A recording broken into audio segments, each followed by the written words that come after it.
Bro. Bro. How's it going? Finger dicks. Finger dicks. Okay, so that's a great way to segue into our topic here. Um, Yes. epistemology. Epistemology. Gay. Epistemology. Okay. Epistemology. So I like how when we Hey, initially, gay. so we tried to record this last week and Yeah. it didn't take. So we're going to talk about this again. But what I really want to hold on to is these definitions that we were going by. It was very interesting. We had gone on Wikipedia and we had gone on Google to see what these two people were. And I think it tied into how Google is in itself some kind of entity that has knowledge, right? Which deals with knowledge, obviously. So it's very It has its own perspectives. It's really interesting when you start looking at metaphysical and philosophical terms on Google because they have their own views, for sure. And Yeah. and that's very epistemological in nature. So it was kind of funny that we went with the Google's definition of epistemology. Yeah. So Yeah. do you want to go ahead and read it? I'm going to look up Oh, shit. Wikipedia in the meantime. Wait, of epistemology? Yeah. Okay. Wikipedia says epistemology. I think they ended up being fairly similar. Yeah, I think it, but there was one crucial thing that made it different. So here's what we have for, they say epistemology from the Greek modern episteme, meaning knowledge, and Episteme. logos, meaning logical discourse, is the branch of philosophy concerned with the theory of knowledge. And then it says epistemology is the study of the nature of knowledge, justification, and the rationality of belief. Much debate in epistemology centers on four ideas: philosophical analysis of the nature of knowledge and how it relates to such concepts as truth, belief, and justification.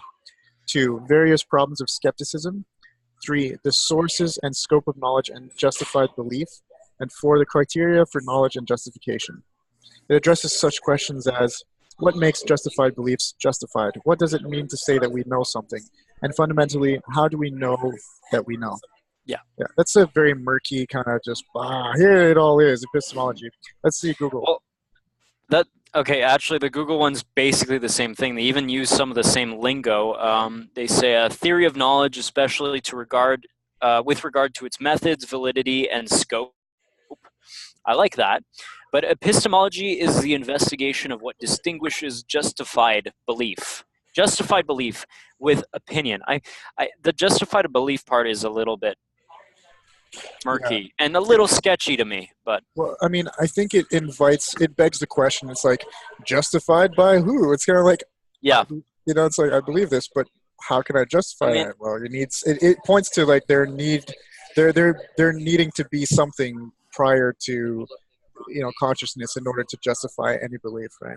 Some form of authority. It ultimately becomes an ontological argument.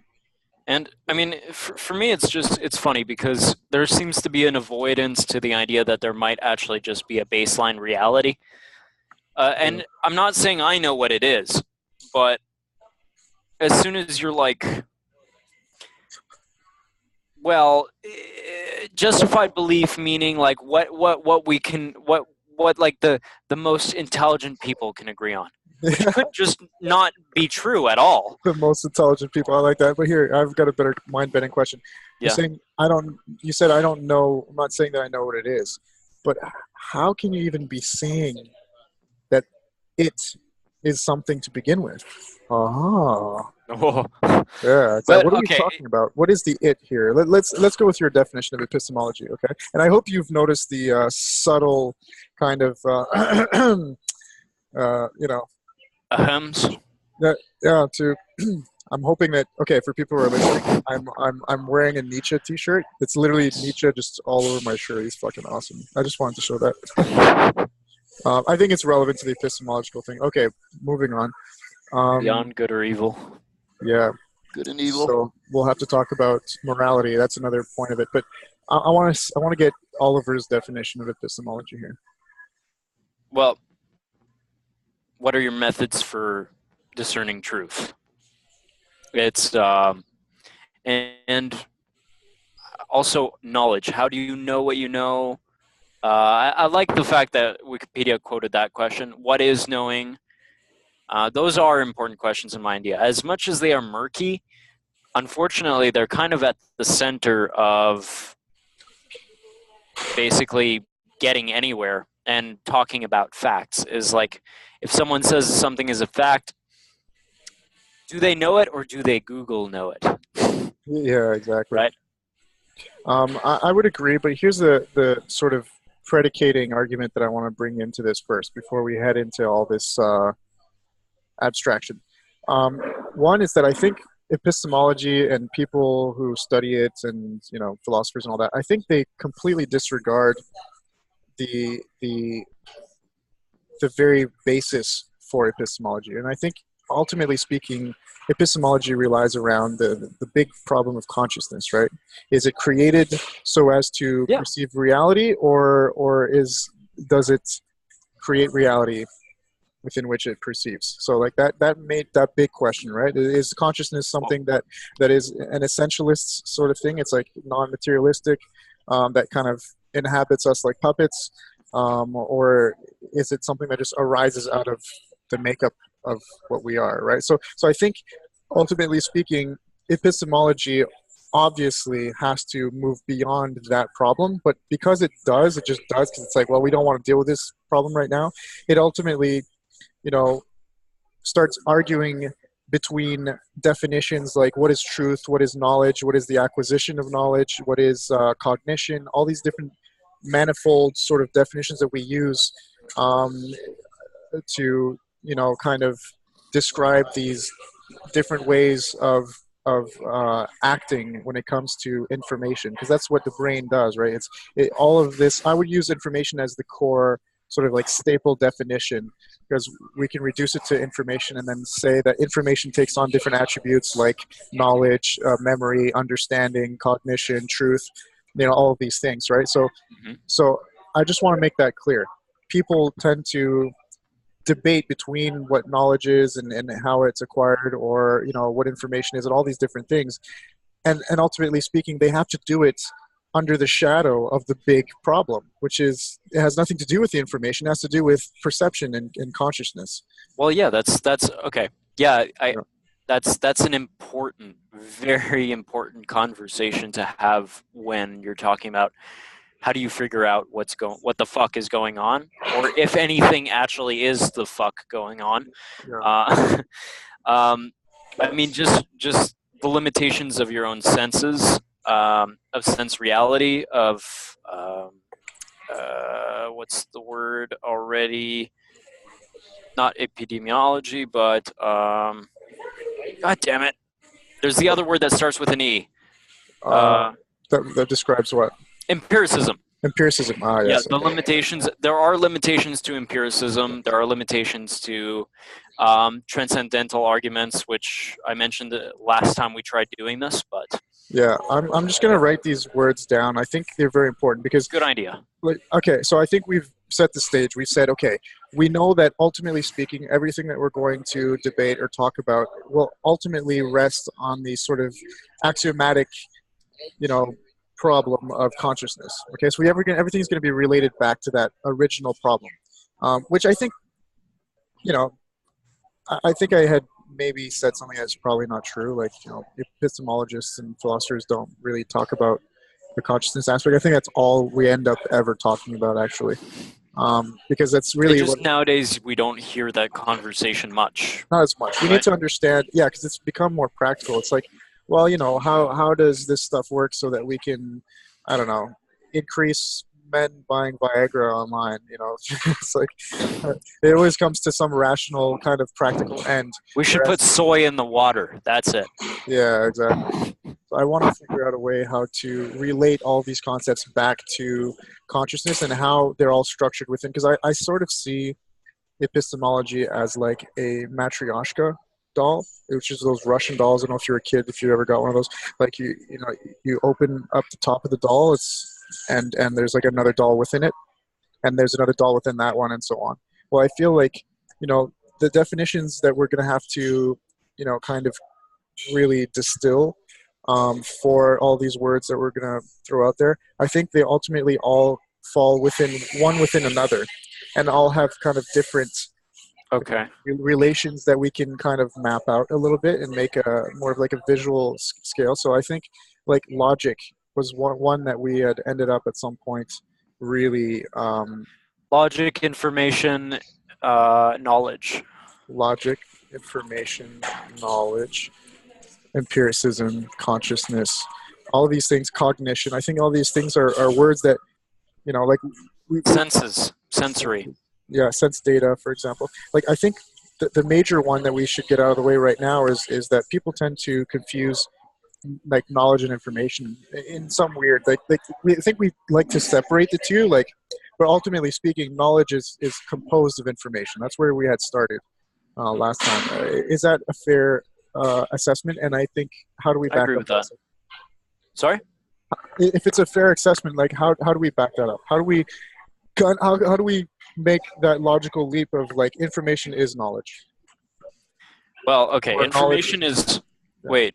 Information is not knowledge. Knowledge is information. Knowledge is made up of information. Mm-hmm. I'd say knowledge is information set up in a pattern that echoes a pattern that exists in the outside world. Yeah, it's almost like knowledge. In order for knowledge to exist, it has to be information that is self-aware. I think awareness comes from, like I said, we have to lead it back to consciousness, right? It's like, well, if you don't have a conscious brain to be aware of that information in any way, shape, or form, then is it really knowledge? I think we use the word knowledge to describe information that has been acquired by consciousness. Is that right? Yes, but the information has to be correct, What ideally. Or, I mean, because knowledge means something. It's information, right? That you're taking in, I guess, through your consciousness in a sense. Yeah.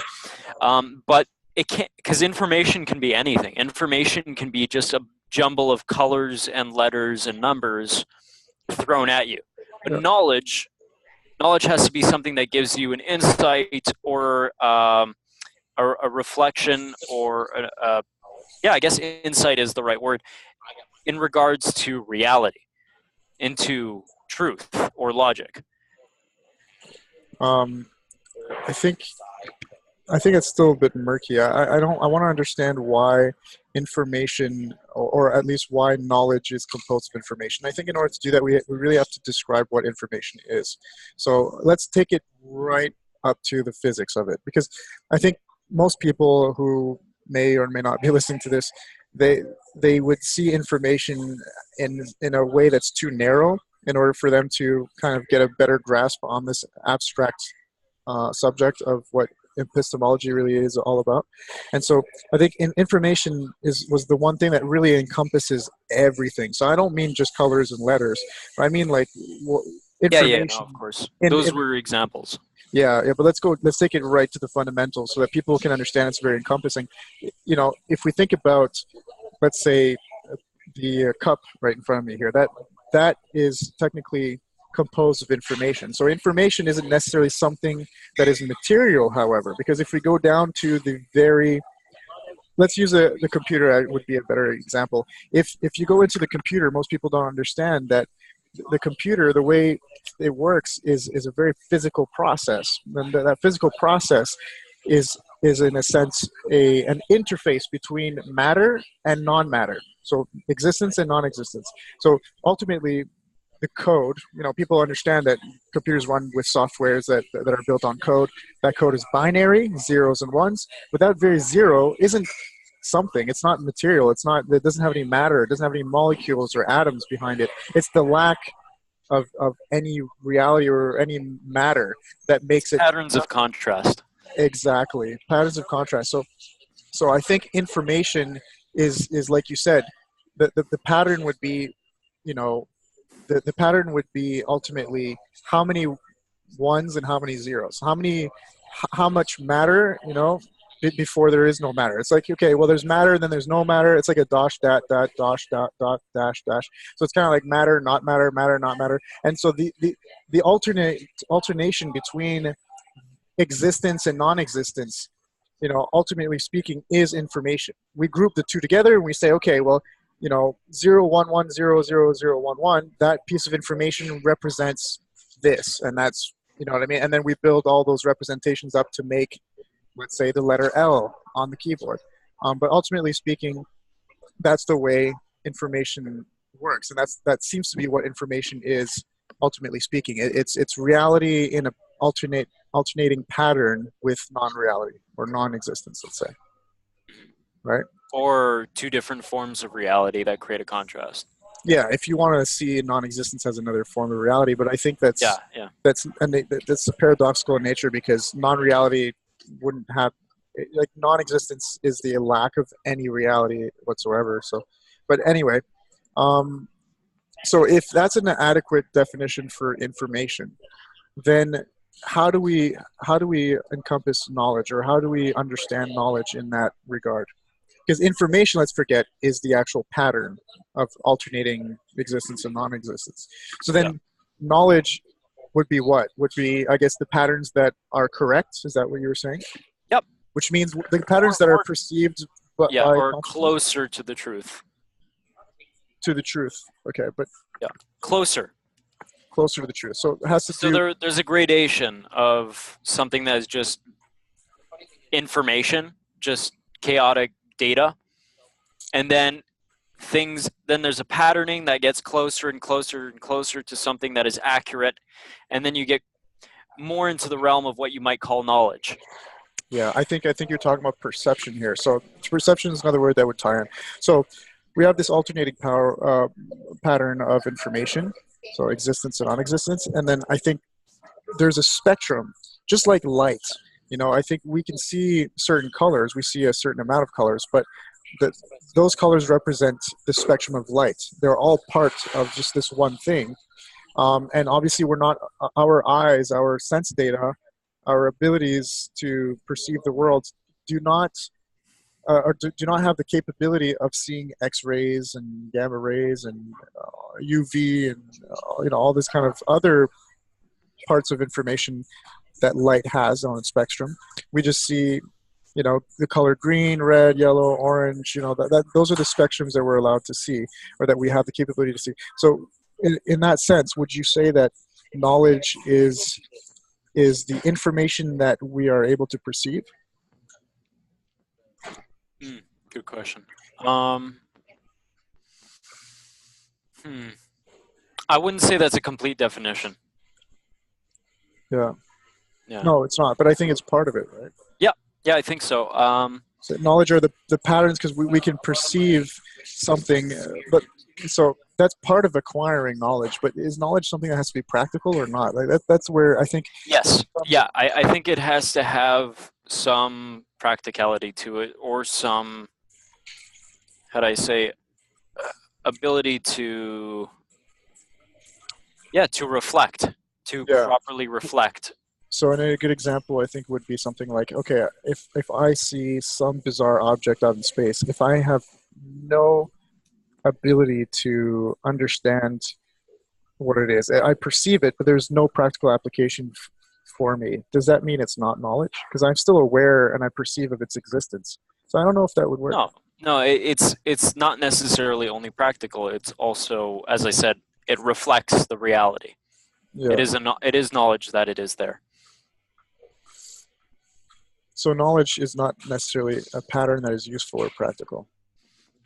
It's practical in the sense of mapping out reality, of getting an accurate vision of truth. An accurate, because it's something. It's like you said. It's the alternating form of existence and non-existence that is there at the very least. So that is practical. So we had to define that. Where it was like, well, what is practicality? Okay. And that's where we're going down the rabbit hole. It's like, well, you got to keep. Rabbit hole of semantics.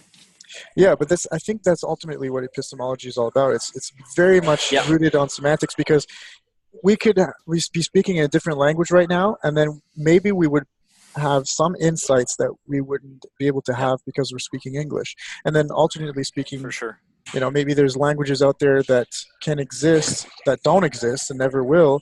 And if we had discovered those languages, or if we, like, just like in the movie Arrival, those aliens speak in some weird sort of visual form that's very circular. It has nothing to do with linear fashion, and so that it allows them to describe complex concepts that we can't with conventional languages that we humans speak, right? But the point is, semantics and linguistics is definitely tied into epistemology, and I think that's something that we really had to point out there. Because it affects perception, and perception is the window, is the door is a perception, through which we can process information and knowledge and get closer to truth. So that's an I hate this fucking word, man. Epistemological process. Yeah. Okay, so I think we need to start with perception and sense data then. That's a great idea. Because again, that's the closest thing that we can get to consciousness. So we know that consciousness is something that perceives, and whatever is perceived ultimately gets perceived through the filter of semantics, of language. Right? I think that there's room for perception that is not filtered through language, but for the most part, it is. For these abstracts, for epistemology specifically, it is, because we can't really perceive epistemology without language. Because there is feeling, there is sense data, there's maybe we could have an epistemological conversation just by flirting with each other, and it's like, but that's not the case right now, right? Like just like with body language, be like, get it? You know what I mean? For those who are just listening, I was doing some weird quotation stuff with my hands, but the point is it safe to say that consciousness ultimately perceives? That's the link between consciousness and the external world, beyond it. I think perception is the action and also the filter of consciousness. Perception is not consciousness itself, but it is one of its emanations, you could say. Okay. So, it's how it depends on definition of consciousness as well. So we can always, I think we're going back and back, right? But let's not define consciousness right now. I think it's not important until a little bit later. Sure. But consciousness, we want to definitely put it in a category here. And I think we're talking about human individual consciousness. Right? Because if we go beyond that, then we're having a whole other discussion, and we're not really talking about epistemology, but we will get to it when it's important. But for now, let's talk about individual human consciousness. So individual human consciousness perceives reality external to itself. Later on, we'll talk about how consciousness may very well be imbued in everything, and therefore it's almost like consciousness perceives itself. Perception and consciousness may very well be something that is an arbitrary line to draw, and it's all the same thing. But for now, experiencing itself. Yeah, if we want to understand perception from the standpoint of an individual human being, I think perception is something that relies on sense data. So that would be, sense of smell, touch, taste, sight, sound. And that's how we communicate, and that's also how we receive information from the external world. And then that information gets filtered through, linguistics. It gets filtered through the very sort of functionings of the brain, because ultimately speaking, what we think we see isn't always the way it is, but our brain almost makes things up in order for the world to be coherent. So it's important. Some scientists who were tackling with the idea of simulated reality who talked about, these are evolutionary biologists and neurologists. They mentioned that if our perception is based off of an evolutionary process to only perceive the information that matters to us, then the chances of us actually perceiving reality as it is are 0 to none. Yeah. That's very interesting. I like that. It's very well put. Pretty freaky, because that means that if something that hasn't existed or exists outside of our evolutionary past comes along, could completely blindside us, and we would be thrown out of anything we could conceive of. Yeah. I think there's a small practical example I like to use here. This is through the filter of language, of course, but there's some studies that were made in jungle somewhere where an indigenous tribe had something like 12 different words for the 12 different sort of synonyms for the color green. Yeah. Okay, so we have green and then shit green and whatever, right? We ultimately only have one definition for the color green, but we I have got two greens, green and shit green. exactly. But we, ultimately speaking, we only use one word for the color green, whereas they use 12, and that's because they live in the jungle, and so there's in the foliage they have to be able to tell what's edible, what's poisonous, it's very important. Therefore, they've developed different words, and those words help them distinguish the different shades of green. So their very physical sense of sight is actually empowered by the sense of language, or I think that they both exist, like it's kind of chicken and the egg thing. Yeah. It's one creates the other that creates the other. It's like a loop, exactly. And so in contrast to those cultures, apparently there's a very simple test. You can go online, anybody can do it. It's you literally look at a series of squares, and they're all green, and there's one amongst those squares that the shade of green is just slightly different. Most people that would fuck with me. It would, but maybe you're colorblind. But fuck you. Most people would look at these squares and they wouldn't be able to tell which one is a different shade of color. Mm-hmm. But then they would show these greens to any member of that indigenous tribe, and they'd immediately pick it out. Right? It was like, well, yeah, obviously this one. So they had the ability to see shades that we don't. Therefore, sense data, ultimately speaking, is a filter in itself, and those filters that we're talking about, like I said, sight, smell, hearing, all that kind of stuff, those are all filters, and language seems to be another filter, but it's not in the same category as sense data. It's not like language is something that you use to sense, but it almost creates a sense for you as well. It's like an extra sensory perception. You can perceive through language. Obviously, if you tell me that you love me, right? You can do that in certain ways. You can make certain sounds, and then I'll perceive whether you're fucking bullshitting, right? So you better not. Do you love me? I love you. Bullshit. Oh man. So I'm kind of. But the point is, I think untangle it a little bit. Don't you love me? I actually do love you, Oliver. Okay, so the record is there. Some future person can run I believe you. My soundbite there through a machine, and then they'll be like, "Yep, James is lying." Okay, so moving on. Sense data. So that would be what we've been talking about empiricism. So empiricism is the umbrella. It's basically empiricism ultimately means the senses. It encompasses all the senses. So what can you perceive through the senses? Yeah. So instead of saying sight, sounds, all that stuff, we just say empirical. That's the word we use, empirical. Therefore, sense data is the external world. It's part of information. And knowledge is the acquisition of information, but that gets filtered through the filters of empiricism. Okay. Yeah. If you consider perception limited by the limits of the senses, then it's filtered through empiricism. Yeah. Interesting. I've never heard it said that way.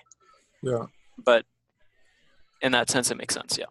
Well, I mean, that's why we're trying to get into the semantics of it, right? Like if we're trying to come up with maybe new definitions, and maybe we can understand epistemology and knowledge and information, all these things. Because that's the problem with epistemology, is that you're not studying one thing. Epistemology is the study of many things and how they all kind of relate to each other, right? So that's how you study them. And it's the studying of the studying. Exactly. It's very difficult because it's not to say that we can't derive any information from it and anything practical. And that's why epistemology is so damn useful, because you can understand certain things, right? Like that test I was talking about, I'm pretty sure that has some practical fucking applications. Knowing between what colors, if you have different language. So obviously, if you're going to go to art school, you're going to want to learn the names of every shade of every color, because then it makes you a better artist. You'll be able to have a better ability to work with colors. So there's practical use for it. Now I want to get into, let's resume everything a little bit though. We have information, which seems to be the alternating pattern between existence and non-existence. What is there, what is not there. Those patterns fall within a certain spectrum that is relevant to consciousness, to a human mind, and that would be knowledge. So whether it's not even about acquiring knowledge. I think the acquisition of knowledge, of that knowledge, is something that is inevitably acquired by empiricism, by the senses. Okay. And so that is the construct of reality that we create, because literally your spectrum of perception is different than mine, and everybody's is different. So technically, you're creating your own reality, and that reality, because you're only seeing it through the capabilities of your own senses and through the inevitable acquisition of knowledge from the external world that you're perceiving. I think that might very well be a segue into the next definition of the word, cognition.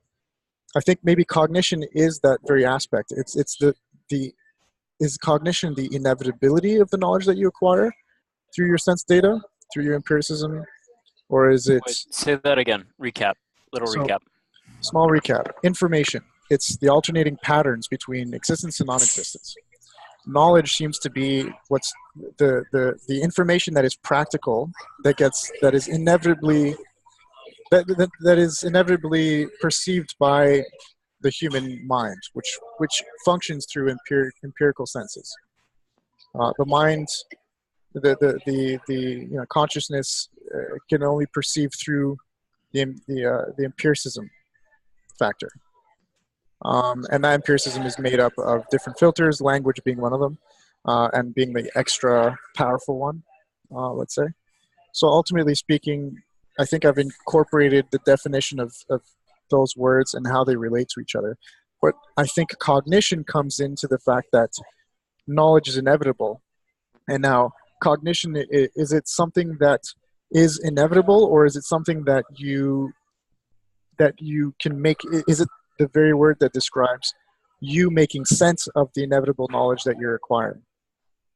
Okay, well, honestly, cognition is a word I'm a little weird about. It comes from cogito, right? To think, to perceive it. To basically process everything, right?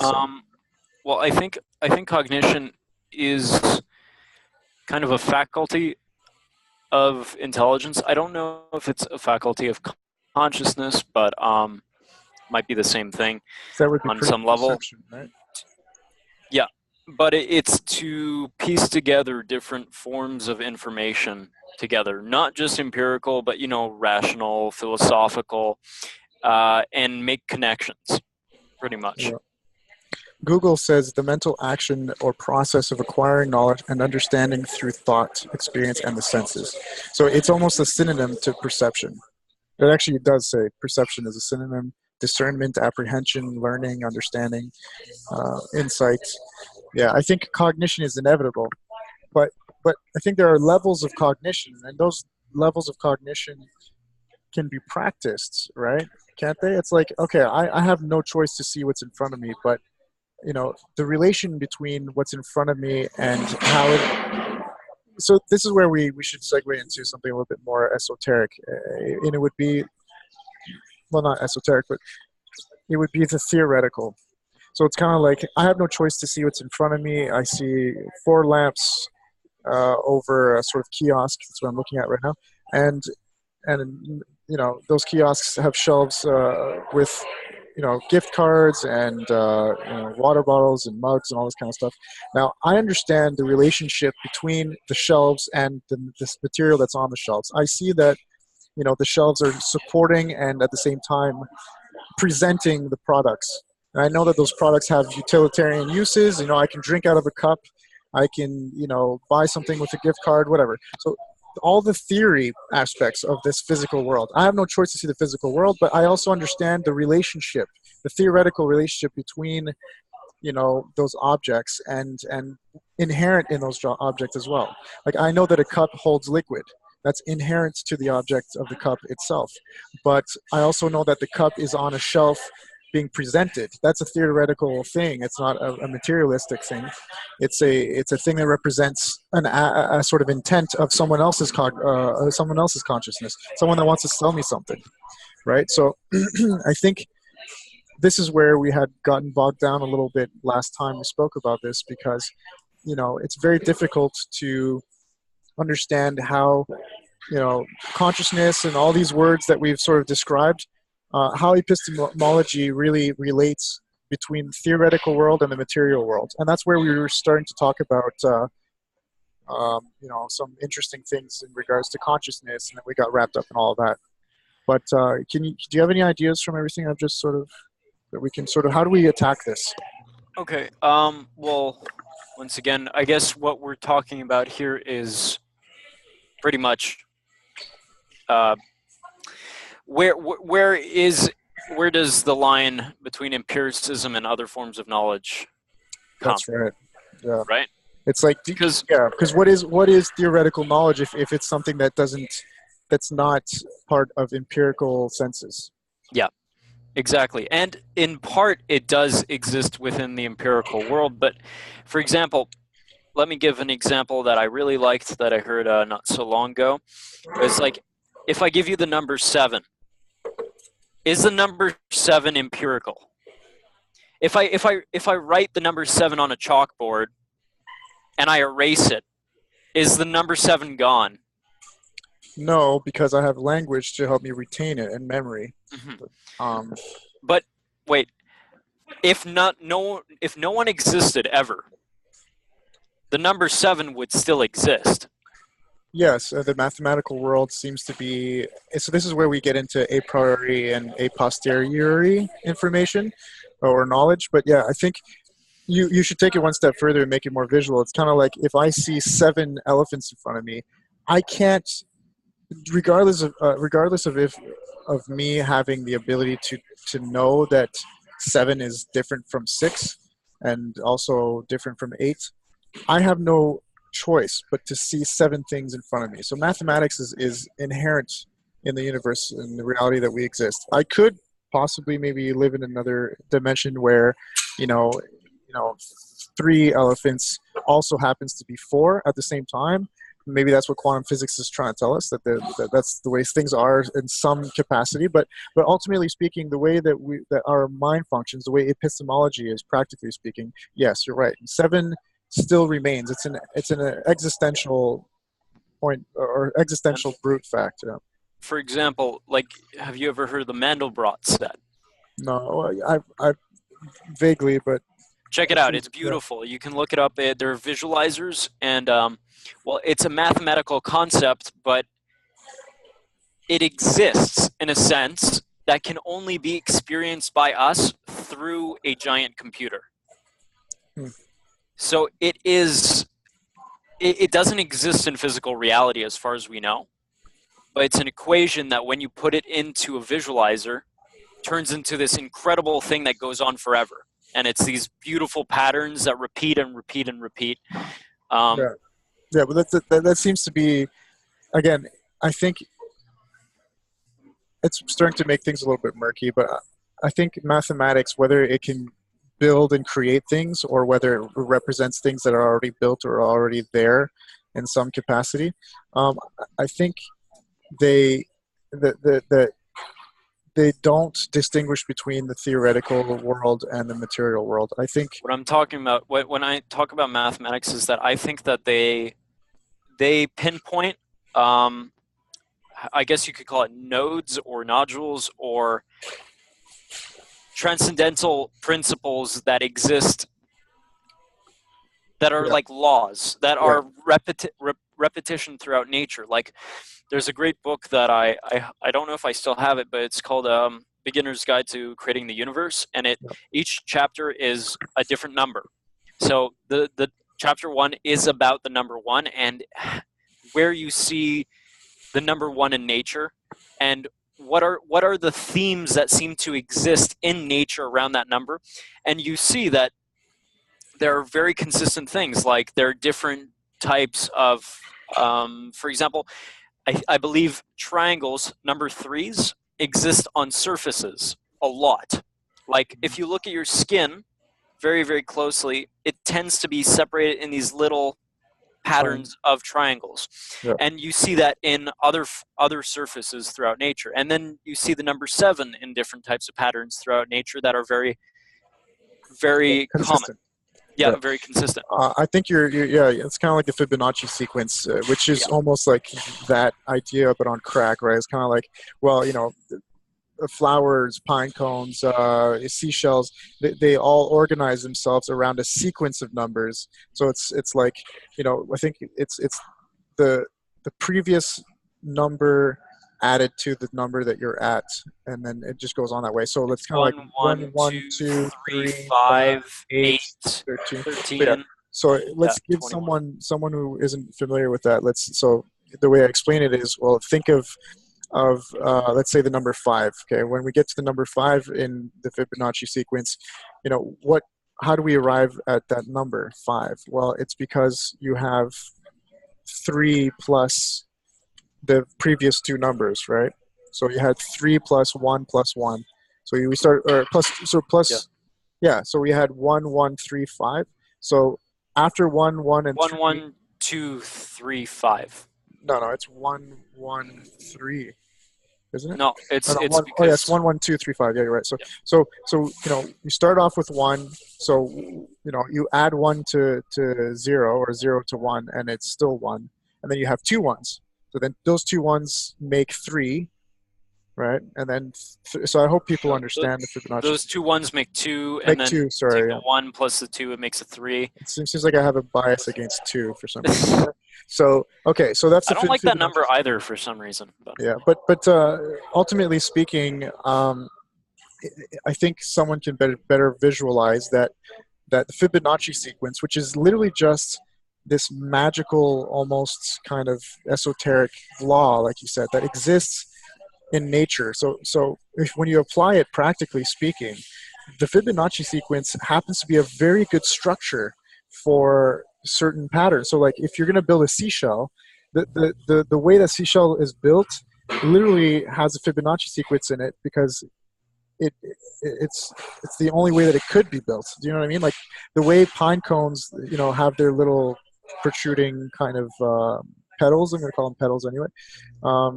You know, the way that they're organized is organized in a Fibonacci sequence because that's the best way that they could be organized. So this is obviously there's no way to compare. It's like, wow, maybe there's a better way it could be organized, but we don't know that. There just seems to be the best way possible in this universe that we already inhabit. So mathematics is indeed something that's very, I don't know, it makes things interesting, but also makes things very confusing when it comes back to you know, epistemology, because I think you ultimately have to try to understand, you know, the difference between theoretical and material, and mathematics is almost like a bridge between the two. It doesn't allow to separate. It's not something that separates the two. It doesn't say, you know, here's what's theoretical and here's what's material. It seems to be something that calculates, you know, how the theoretical applies to the material. It's kind of like, well, if I you know, calculate 45 degrees in comparison to this amount of force, then my projectile will go this length of distance. And so that's all theory, that's all math. Yep. But unless it gets applied to the physical world, well, when you do apply it to the physical world, you see how there's no difference between theoretical and material. And that's why scientists and mathematicians are so kooky with that kind of stuff. They just love, you know, especially theoretical physics type guys. They just fucking scribble, numbers everywhere, and it's exciting because they literally feel like they're manipulating material, right? They're manipulating the universe in some sense, or understanding something from it. So you're exploring the information and starting to feel out the forms. yeah, exactly. Right. So theory, ultimately speaking, always relates to the material. They're inseparable. They're just almost, and maybe that's why we don't like the number two. I mean, it's like the two sides of a coin. It's just, they relate to each other. They're not separate, yet they are. It's just weird. Well, it's interesting because bad mathematics, meaning just information on a board, could reflect like a swamp water. It could be an accurate description of swamp water at a certain level. But then when you come to more concise, universal mathematical equations, you can see them being major themes on larger and smaller levels everywhere. They're better reflections of material reality, but also something more than just material reality. Also, logic and what I like to call, transcendental arguments and all those kinds of things. Yeah. So I think this is where we need to get into a really difficult topic, and it would be time. I think, ultimately speaking, the difference between the theoretical world and the mathematical world is time. And obviously time... Okay. Can I just say something? We have to bring this back to Epistemology. Oh my God, fuck. That word. Epistemology. Yes. Just a reminder. Yeah, so let's ground it in everything we've just said. So the theoretical world next to the mathematical world, how it applies to consciousness is very important, because obviously if you have the ability to theorize, then is that something that is based in the material of your own brain? Is it neurons that add? Do you know what I mean? Is the theory something that is calculable, and does it arise from consciousness through the empirical senses, through mathematics? So if I can see that there are two objects in front of me, is my perception of those two objects in front of me purely based on the language that I have to describe those two objects in front of me? I say two things. Which is intrinsic to the universe, because there happen to be two things, and 1 + 1 makes 2. That's just the way the laws of physics works here. So, but the theory of two, this is where we're getting into memory. I think that's beyond physics. It is. So if I see those two objects, or two, let's say, animals, we'll go back to the elephants. If those two elephants go away, I still have this sense perception or memory that there was two elephants. So that concept, that mathematical... It's not just two elephants. The two in itself alone exists in patterns everywhere throughout the universe, if you're perceiving it or not. Exactly. So the theory, is it just rooted in the physicality of the world around me, or is consciousness in itself an extra sense that comes from God knows where? Pun intended. But is consciousness in itself another extra sense wherein theory becomes possible? It's almost like your empirical senses are what receive matter and material data and information, but consciousness is what receives theoretical information. I mean, quite possibly. Just to say that there is a lot of talk about theory around the idea that we have other forms of sense. Like there's a lot of evidence now that we have a magnetic sense as well, that we haven't really tapped into as well as we could. But that actually...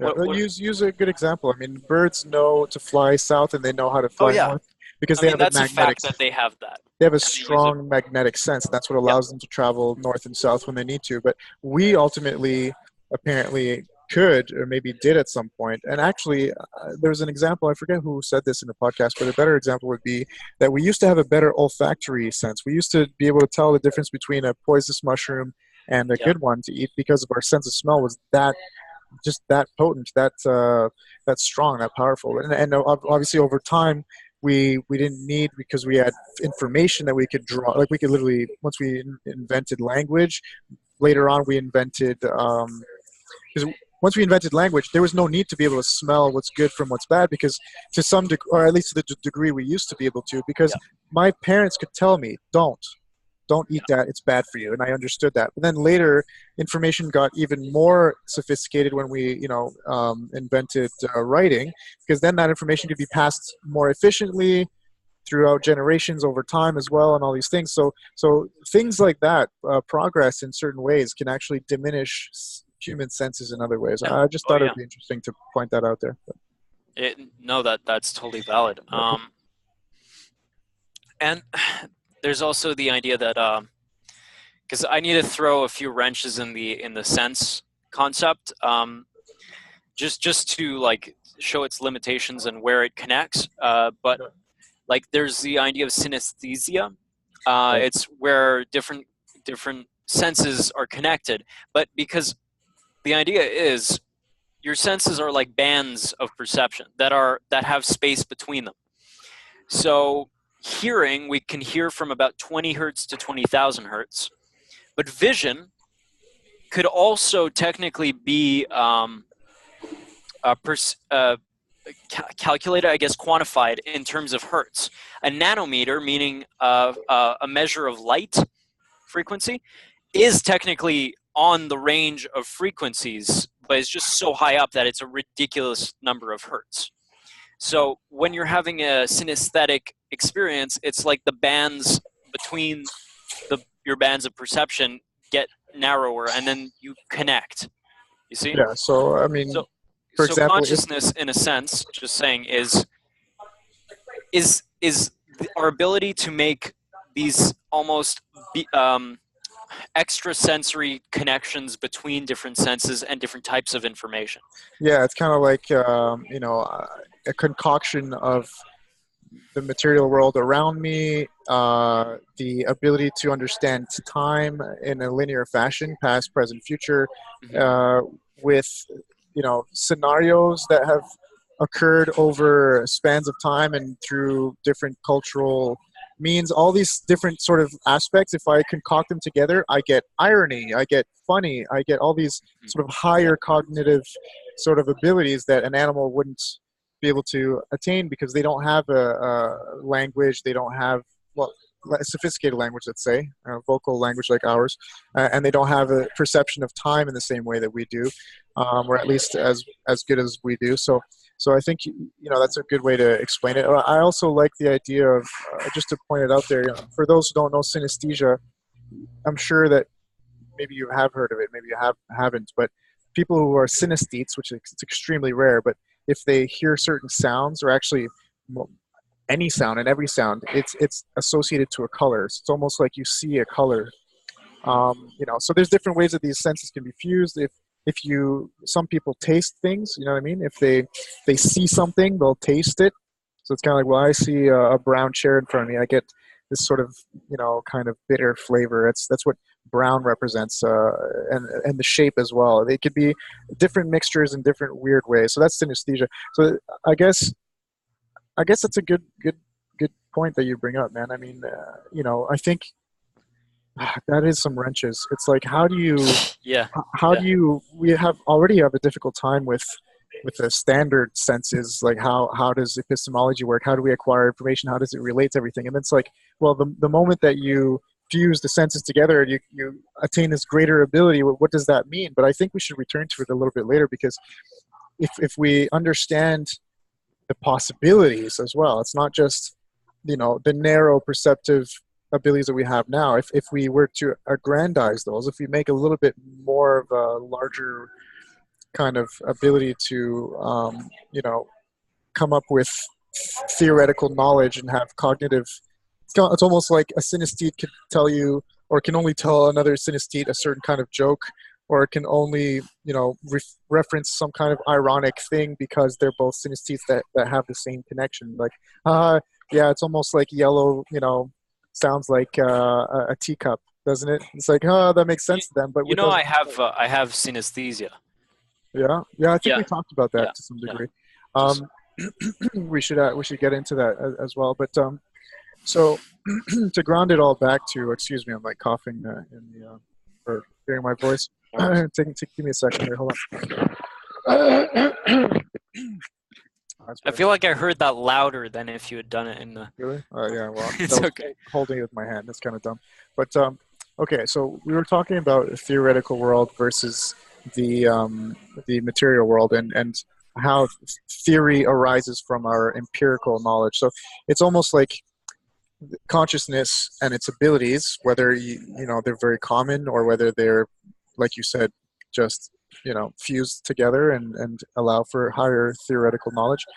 I think obviously rests between the material world and the theoretical world, because like if consciousness doesn't exist in the way that we are, the sentience that we have, then the theoretical world really doesn't have any basis. There's no theory if there's no consciousness to well, the theory is there. That's what's strange. The theory is innate in the universe, but that theory can't be perceived if you don't have complex structures like our brains, like us, to perceive it. And I think in a sense that's where we got into that murky conversation last time, which I think can approach with a little bit more of a clear sense, is that if you start playing with definitions, the semantics, right? We've I think comfortably defined a lot of these terms, because these terms have been operated under with those definitions for a while now. But once we start playing with semantics in ways that are different, like, well, what if consciousness, we don't define it as something that is part of a living sentient being, but is also a quality that can be attributed to other sort of forms of matter, like just a pure molecule that exists within a quartz crystal, or a plastic cup.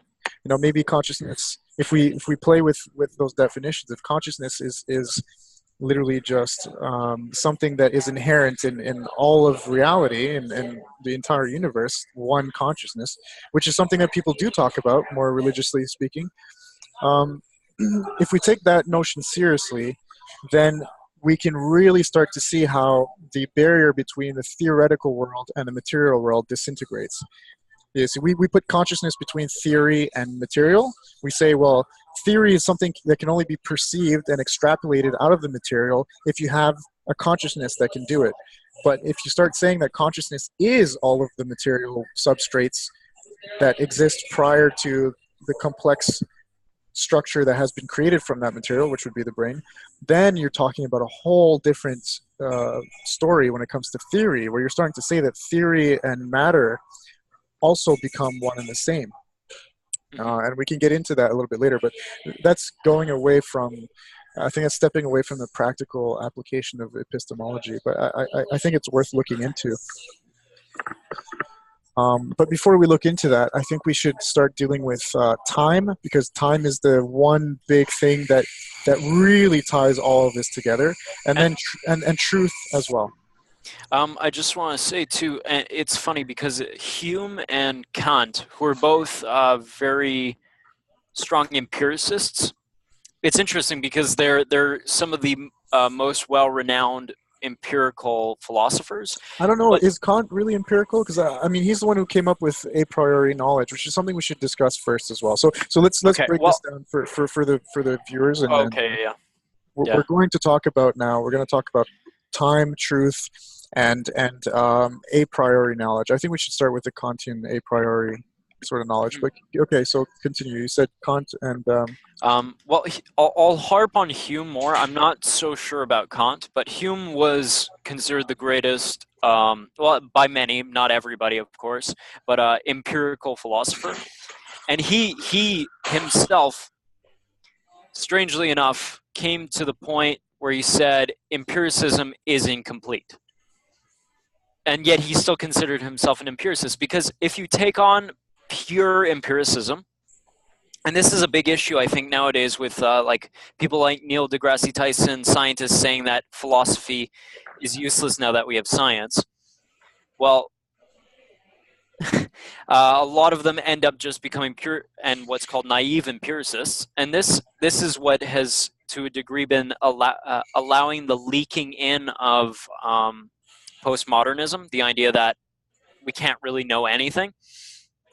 But simply put, if you're just like, think about this. If you're only perceiving out of your senses right here, right now, you can't perceive into the future or the past. Your memories are not reliable because they're not empirical. They're just in your head, right? And this is, again, coming from the point of view that only empirical fact makes sense. Well, then, based on that, you could argue for the idea that tomorrow morning it's very possible that the sun doesn't rise, or that there is no tomorrow morning. Yeah. Or that, like, this is it, this is all. And I think there's value to that perspective, but all to say, the concept of time itself challenges pure empiricism. And so we really do have to integrate different types of knowledge. Oh, dude. Mind blown. Wow. Right? Like, that was such a well-formulated argument. Okay, so... Okay, can I run with it now? Sure, yeah. Okay, sweet. Okay, so let's put Kant aside here. So like you said, pure empiricism ultimately leads to solipsism. And I want to state that very simply like that. Yeah, it's true. It's true, you're right. And that's kind of the connection to Kant. Yeah, yeah. We can segue into that as well with it. But yeah. So what is solipsism? Really quickly, solipsism is ultimately what happens when you're purely empirical. So if you say the only thing that exists and the only thing that is truthful is what I can see, what I can feel and experience through my sense data, through what I, obviously perceive. Hey, I know. Okay, sorry. I'm going to write down the note. Yeah. Yeah, there's a kink there, I know, because ultimately speaking, this is how, empiricism manifests itself when you're really extreme. But then it goes one step further, and then it's no longer about this is truth. So there's a difference. So if you are extremely pure, like a puritanical empiricist, and you're like, the only thing that exists and that is true is what I can see for myself and experience for myself. Ultimately speaking, that leads you to the logical conclusion, and it's logical to you. Ultimately speaking, but that logic only applies to your empirical senses, so it's not logical, ultimately speaking. Then you have to believe at that point that you're the only thing that exists. So that's what solipsism is. It's a notion that allows you to believe that the world and that the external reality that you seem to be perceiving is all created by yourself. So you are the center of the universe. So solipsism, obviously, I think people can understand, is fucking insane. Okay, so but practically doesn't work. No, of course. Try living your life like that. It sucks. But not only does it suck, it really just sucks for other people. I mean. Yeah. And ultimately, it'll get you crushed. I mean, if you say, this is the way I live, fuck everything else, but then people are like, well, fuck you, buddy. But okay, and then you really can't do everything that you want because you basically get a harsh slap in the face. Reality wakes you up and says, yeah, buddy, yeah, fuck you. You're not the only thing in the universe. So I think what you're talking about, though, is it takes it a little bit one step further. It sort of takes all the solipsism away, which is a strange thing, because if you're radically empirical and you say the only truth that exists is what I can experience, that's what leads to solipsism. But then if you want to go one step further than solipsism, it's when you realize, okay, obviously I can't really think that everything that I experience is the truth, because then if you want to live in your solipsist world, it's like, okay, I create everything is about me, the reality is all something that I manifest, therefore I have to manifest my own truth. And then nobody, especially someone who's solipsistic, wants to do that, or even can. They find out very quickly that they can't manifest their own truths. Therefore, they go one step further and they say, okay, so then there's no truth. They go the exact opposite route. They forget solipsism, they forget empiricism, and they say, the only absolute truth is that there's no truths at all. And I'm just sort of like, do you know what I mean? And so it's a strange thing. Yeah. There's an in-between place too, where a lot of the woo-woo esoteric law of attraction people end up, where, okay, well, my thoughts create my reality. So then you get into this weird place where it's not just your senses, it's also your perceptions, and you think that you're God and that you can control things.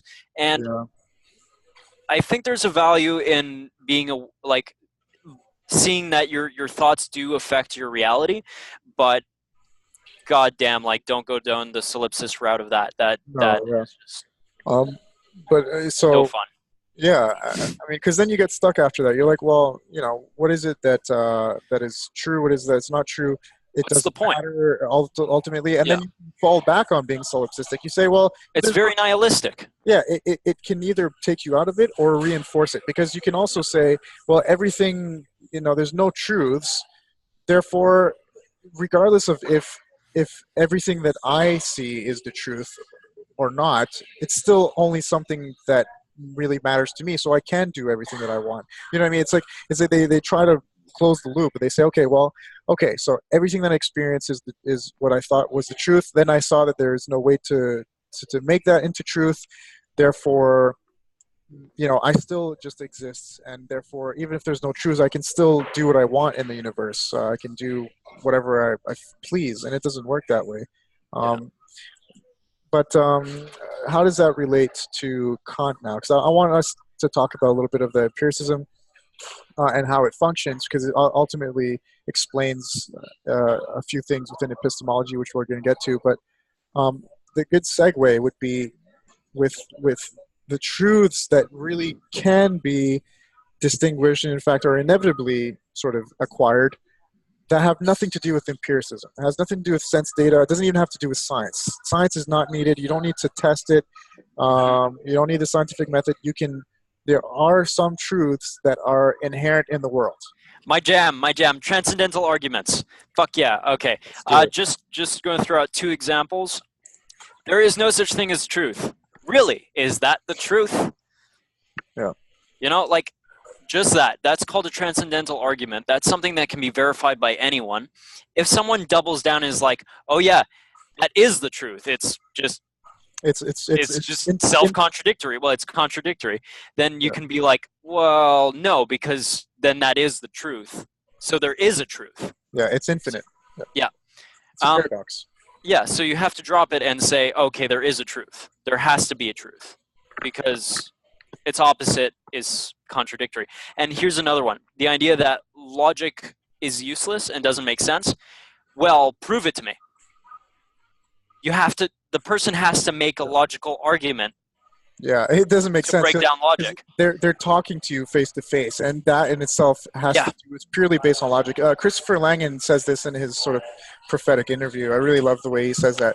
The documentary maker who made that was pretty brilliant. Anyway, you see Langan looking straight into the camera, and he's like, you have to make a decision. I'm paraphrasing. I might even be getting this all wrong, but he says something like, I'm here speaking to you now. You're listening to me, and you have to decide yes or no.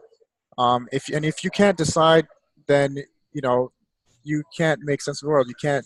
You have no basis for existence. And he says binary logic is something you depend on. That's the one thing that he says is very crisp and clear, and it's absolutely. And so that in itself is the truth. We might not be able to say that.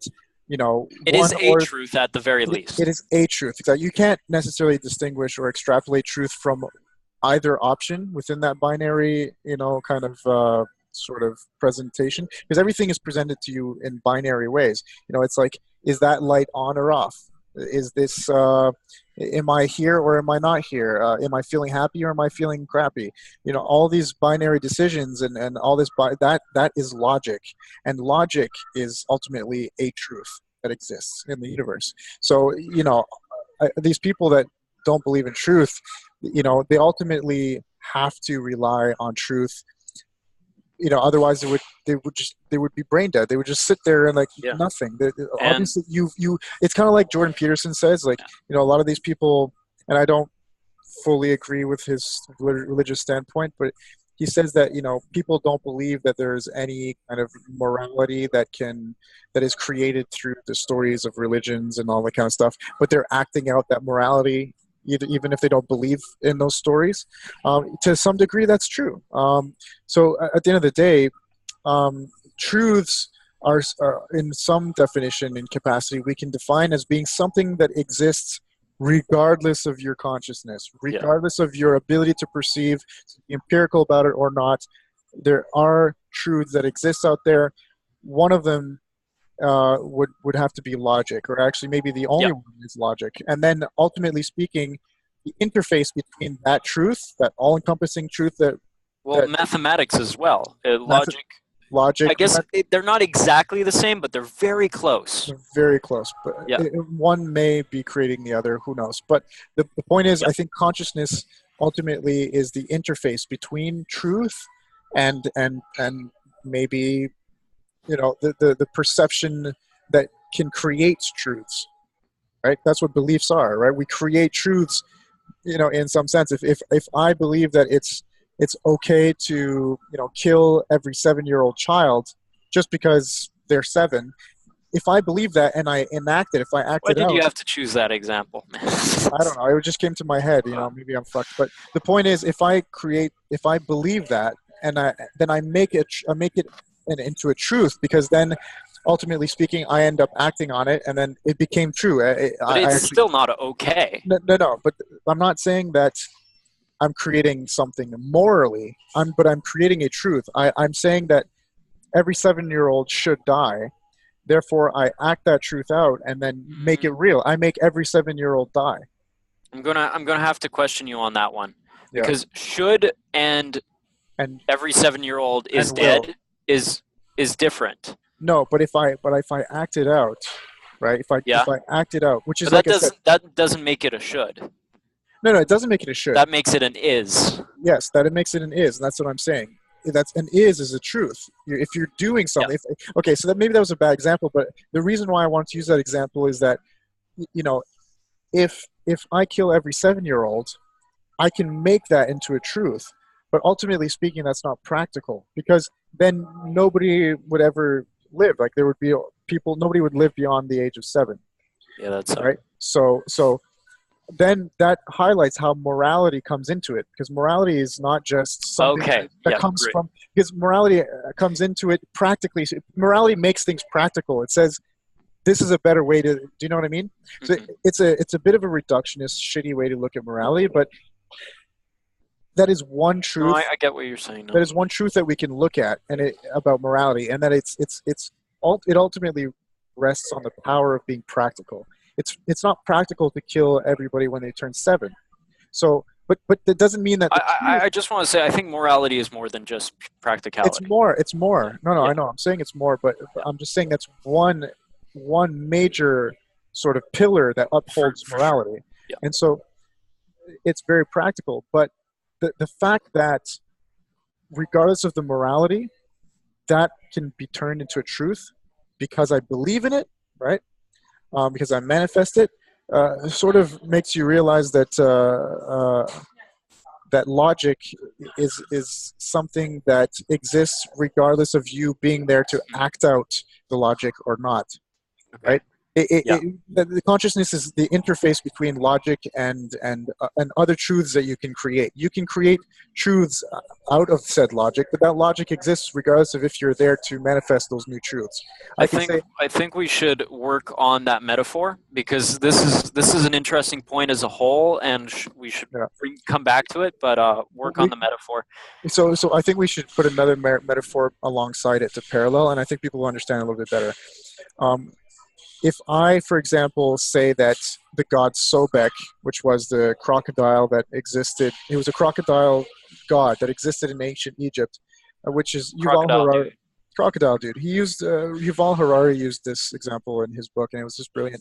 And because people believed that the crocodile the crocodile god Sobek wanted this piece of land to be inundated, so that we have, so that there's a lake. I might be getting this wrong, but I'm just going to create it to go along with it. So let's just say so that the crocodile king could swim with his pals in this lake in this specific area that he wanted to swim. Nice guy. Yeah. So, but ultimately speaking, those people, built a dam on the Nile. They inundated that specific area, and then a lake was able to appear out of nowhere. And so the reality that was shaped, the truth of there being a lake there became true because of a belief, but also because of an act from those conscious beings that relies on logic. You needed to do certain things that relies on a logical basis in order to create that lake. You had to go and count the amount of rocks you're going to need to flood or to put in the river so that you could inundate a certain area, right? And so you have to count. You have to do all these things that relies on logic. So the ultimate truths that exists regardless of consciousness is logic. And then consciousness is an interface between the all-encompassing truths of logic and the truths that we create. So there was no lake before, and then it became a true thing that there was a lake there now.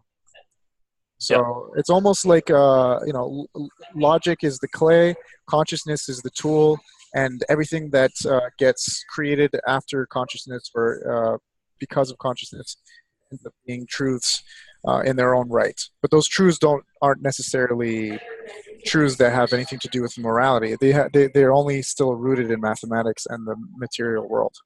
But theoretical truths, that's a whole other story. Interesting. Okay, so where to go from here? Well, I mean, time is the one we've been avoiding. So I think to ground everything. Yes, we want to do that. Yeah, we just want to ground everything that we've just said a little bit. So I think when we're looking at the theoretical versus the material world, the empiricism is something that consciousness in itself, okay, which employs empiricism in order to make sense of the world around it, is not sufficient enough. We need logic.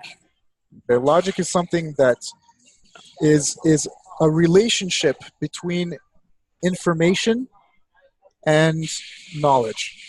Okay, between the consciousness and so the way I could explain that is, again, if we remember the definition of information is that it is a pattern between the alternation of existence and non-existence. Something is there, something is not there, and it's shaped in different ways. So if you make that practical, a visual aid would be that a certain amount of molecules that are arranged in certain ways ultimately come together to build an apple.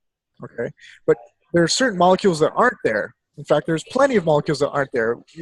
So what's not there is just as important as what's there and what has been arranged in the molecular structure to make the apple. Just like in a song, you need silence between the notes. Exactly. Otherwise, it's just make it a song.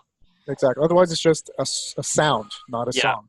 So what makes it a song is also what's not there. And so that, like we said, is information. It's an alternating pattern of existence and non-existence. So if we have information that is perceived by a consciousness, that consciousness has to rely on logic, and so logic seems to precede information.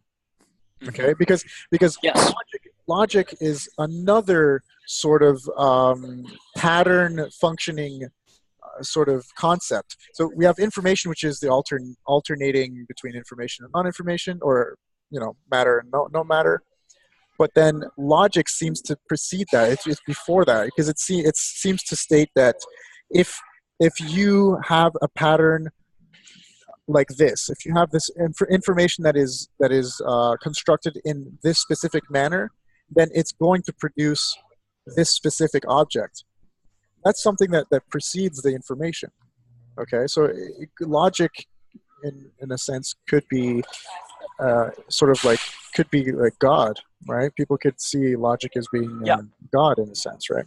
In my belief system, that's very close to how I see things. Yeah. So if you don't look at logic, if you ignore, if you basically, it serves to state that consciousness and empiricism have absolutely nothing to do with logic. In terms of what exists and what doesn't exist. Logic will exist regardless of a conscious entity being there. But I think it is logical to gather information through empirical means. Yeah, of course, because we have Yep. no choice. But if we don't exist, if we're not around to understand the logic or perceive the logic, the Yep. logical happenings of the world, if I'm not there to see that there's 3 elephants or 4 tigers or whatever it is, then the very mathematical fact that there are 4 tigers and 3 elephants will still remain. It'll still be there.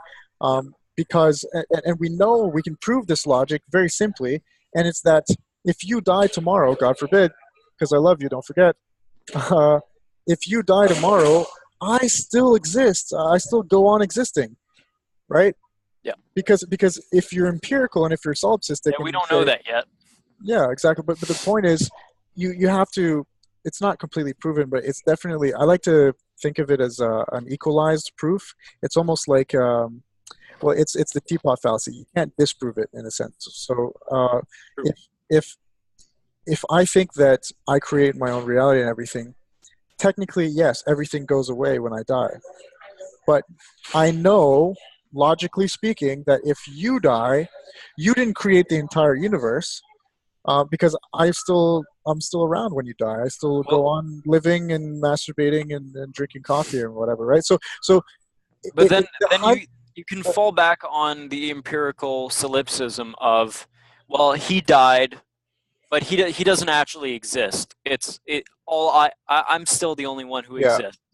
That was something that happened in my own creation of reality, is that this person died. But that's the height of arrogance, and you have no proof for it. There's no, by the rules that you live and act out, which is logic, then you're acting out the truth. Yep. That this person doesn't create reality, and nor do I. So you're And if you acting it out. embrace any other forms of knowledge and live by them, meaning you live with other people and you treat them sort of to a degree how you'd like to be treated yourself, then you're not a solipsist. So No, fuck you. exactly. But yeah, so it's kind of like, because I'm here speaking to you, and I drink 1 coffee and eat 2 cookies, living by that logic, living by a truth Yeah. that exists, regardless of me. Of course, you could say I created this logic, but so that's the problem with people who are solipsists, is that they can always close that loop. But ultimately speaking, there's no practicality to it, and then you can go on living your life that way. I don't give a fuck, but I'm going to continue and decode the mysteries of the world here, right? You know what? This is a big issue, actually, that I That's a Lawrence Krauss thing, by the way, or Neil deGrasse Tyson. He says that in a very interesting way. It was very funny. He's like, yeah, you can believe this stuff, but I'm going to go on. Anyway. Well, okay, this is something I'd like to do a whole episode about, but I talk a lot about how we have a philosophy if we know it or not. If you don't know it, then it's stored in your reptilian brain, your limbic system, and it's a kind of map of reality that your body or your subconscious has of how to live, right? So if you don't work on it and believe in concepts that are beyond just pure empiricism and material reductionism, then on a subconscious level, I think a lot of people are fighting this war between these different philosophies. And for many, it's the empirical side is winning. But what happens when someone starts leaning more towards the empirical limbic pattern or life map is nihilism, and also survivalism. Basically, it doesn't matter if you tell the truth. It doesn't matter if you respect other people at that point. It doesn't matter if you're moral in any way. All that matters is that you get what you want. If all you exist, and that's a huge issue. If that's how you believe reality is, then things won't work. Things can't work. If a whole bunch of people in society see life as a solipsist, nihilistic, material reductionist, pure empiricist, we're screwed. Yeah, but also, I think I don't want to harp on solipsism too much longer, because it's just like a hate fest. But I think it doesn't make sense if you don't understand how you're creating things. If you don't know how you're creating the reality within which you live, even if you think I'm the one who came up with my consciousness creates the logic that I act exactly, then you're immediately then you immediately admitting to the fact that there's something outside of you. Of you, exactly, that Yeah. you end up bestowing onto yourself the prime mover paradox. You're saying, well, obviously, if I don't know how, then something had to have created me that does know how. And so that's actually very interesting kind of segue back into the epistemological perspective from afar.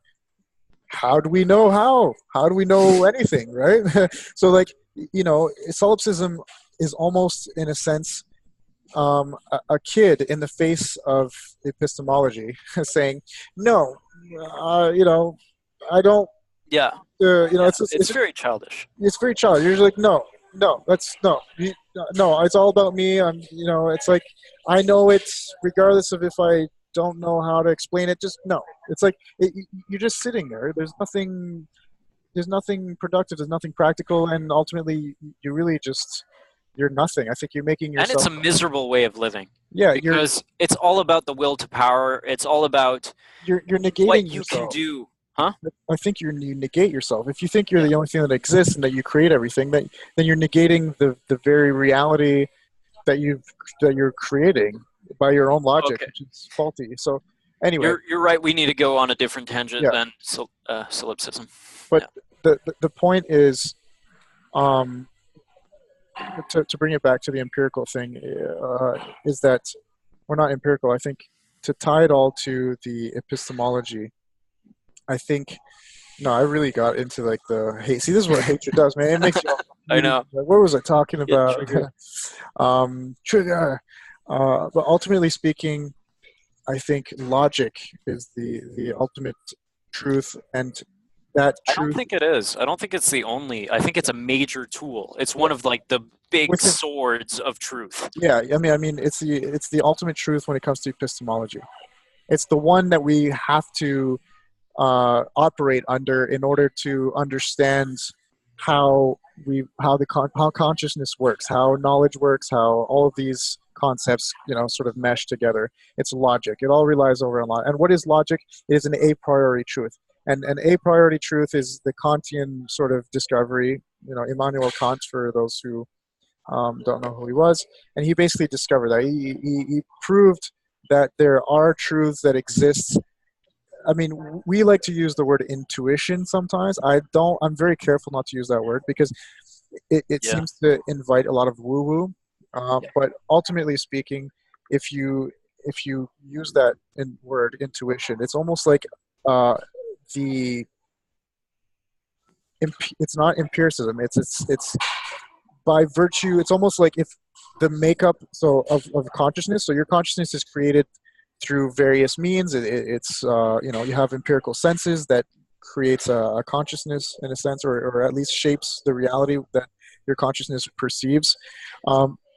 It seems to me that it's possible that consciousness, just by virtue of it existing, your own personal individual consciousness in the brain, is itself an extra sensory organ. And that sensory organ understands truths that are beyond the materialistic world, like logic.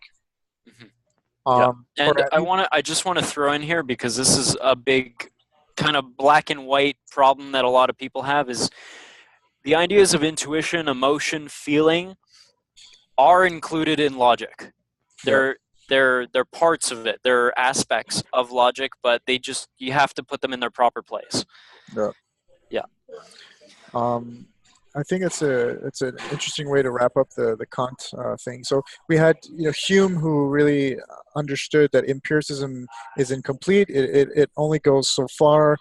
Kant went that extra mile and said, well, beyond empiricism, we have logic and a priori knowledge, things that we understand, like, for example, irony, because like you said, there's other truths. Well, I wouldn't say that irony is a truth in itself, but I think irony is an extra sense that consciousness, an extra piece of knowledge, if you will. It's an extra sort of information that is woven together that we can perceive and we can understand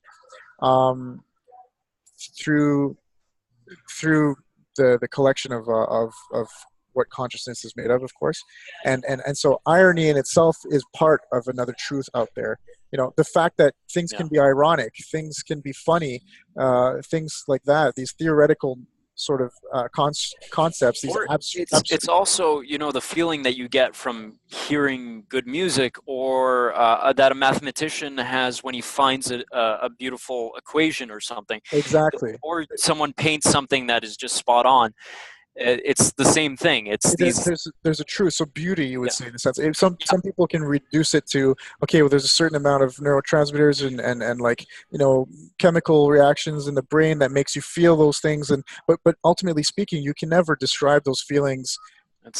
In a theoretical way, we understand that it's an a priori truth that those feelings that arise, regardless of the chemical sort of reactions that happened due to the action that you did or the information that you received. So the action would be you painting.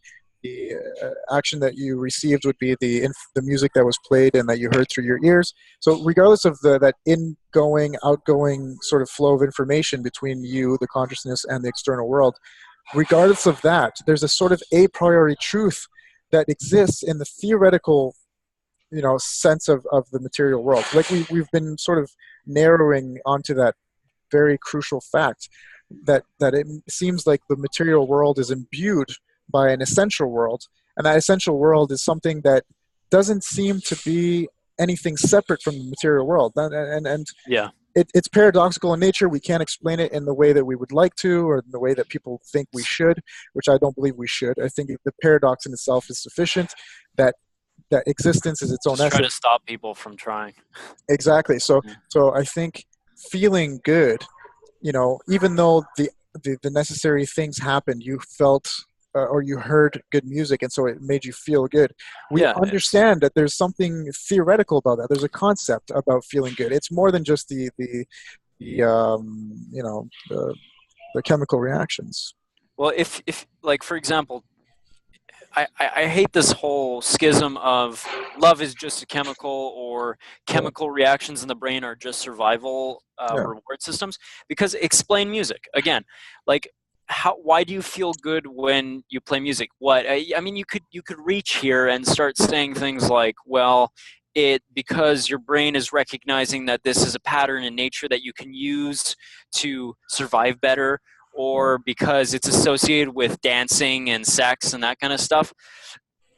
Yes and no, but if you get to that level, no, but that doesn't make sense. Then it breaks down anyways. No, you can reduce it even to just the vibrations make certain, I forget what they're called, but they make those little buds that are deep inside your ear kind of vibrate, and different sort of vibrations of those wave lengths stimulate different buds. I don't know. I had seen a documentary. I'm not very clear on it, but within the ear, apparently there's like these little. But it's not just the frequency usually of the music that matters. It's the patterns. Yes, but the patterns, exactly. And it's kind of like that. A wave. Well, a pattern and a wave. Who makes the patterns? What makes those patterns be patterns to begin with, right? And so, the essence of all things seems to be something that. I'm going to make this kind of prophetic. Okay. We're chasing for something that is there. And that we can't. So it's kind of like this. If I make a space between my two hands, right? You want to know what's between that space. Yeah, I really want to know right now. Like that space. I'm freaking out, man. Fucking tell me. I'm telling you right now. Tell me, bitch. I'm telling you if you'll listen. That space is in between the space. That's it. It's you know what I mean? Like the waves. Oh my God. What makes the wave? I'm making it prophetic. I'm not saying it would be mind blowing, but like the waves. What makes those frequencies be those frequencies? What makes those waves waves? It doesn't matter. It's once again information. It's a contrast between wave dip in and out of reality. What it is, I'll tell you what it is. It's absolute non-existence. Or absolute existence. It's both. Yeah. You need both, right? Like so time. And they're the same. Exactly. And time ultimately comes into it. So you need to understand time, because I'm starting to go all over the place and everything, but I think I we know. should segue into time being the second episode or second part of this. Can we bring it back to epistemology Yeah. from So here? Yeah. basically, I want to. I know we're getting all passionate and everything. So, if waves and patterns and these kinds of things are the essence of everything, non-existence, okay, Mm-hmm. is what makes existence what it is, then ultimately speaking, when you're talking about consciousness and the brain and how it functions, okay, it's obvious that it's going to function in a way that's constrained by the way that the world functions, which happens to be an alternating sort of routine between existence and non-existence. So it's almost like, Like sleeping and waking up. sleeping. Exactly. I don't know if what I'm saying can really be understood by people, but ultimately speaking, Whoa! Get off your high horse, buddy. no. I'm not saying, can be understood by people in general, like by human beings, by consciousness. Mm-hmm. Can we understand that? Can we understand it in a way that is meaningful and practical? Can we understand that nothingness? Can we encapsulate that in our heads? Can we understand that nothingness is ultimately God? Absolute alternating, because literally we're always looking for something, but we fail to notice that it's the absence of something that makes what is there. Do you know what I mean? I know it sounds labyrinthian, but if I see two mountains, there's a reason for why there's two mountains, and it's because there's a space between those. If there was no space, it would just be one mountain. So I don't need to look for anything. What's already there, which is the space, is there. And so ultimately speaking, I want to bring this back to epistemology by saying that we will never understand something that cannot be questioned to begin with. We're trying to understand how knowledge is acquired in certain ways that don't make sense. We're asking questions that don't that are answers to begin with. Do you know what I mean? So everything that we set up. I do, but I think you're going to lose people here.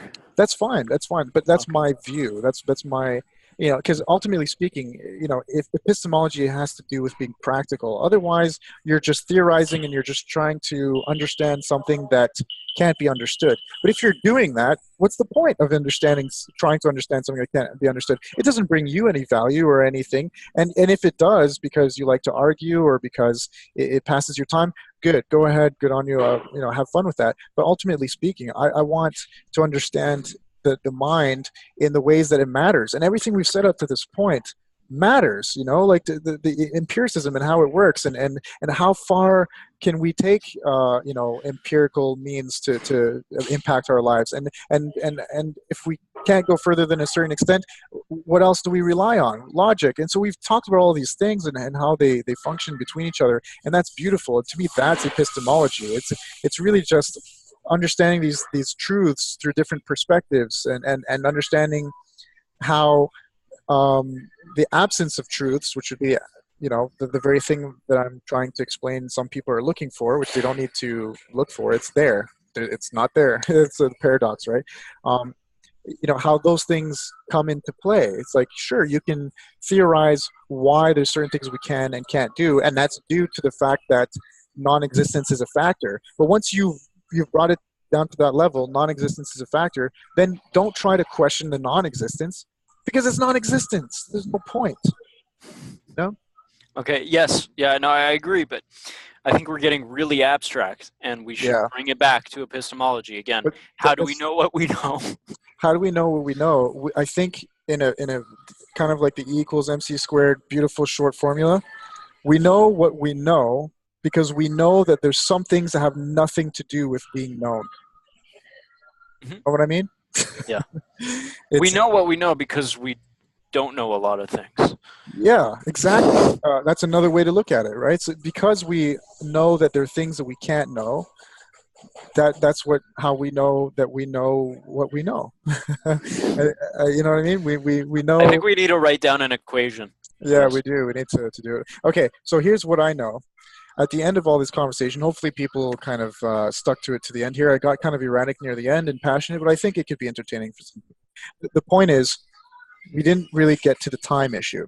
So I think time ties everything we just, and I think you know that time is a whole other thing in itself, and it has a lot to do with epistemology, but it's its own conversation at the same time. So we have to talk about time as a concept within itself first, and then how it applies to human consciousness and how we navigate the reality that we inhabit because of time.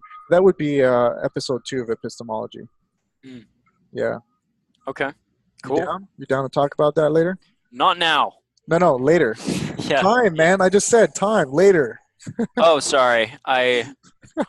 All I perceive is now, because all that exists is me. You solipsist asshole. We just went through this. God damn it. All right. I don't need to listen to you. You don't exist. Cool. Peace then.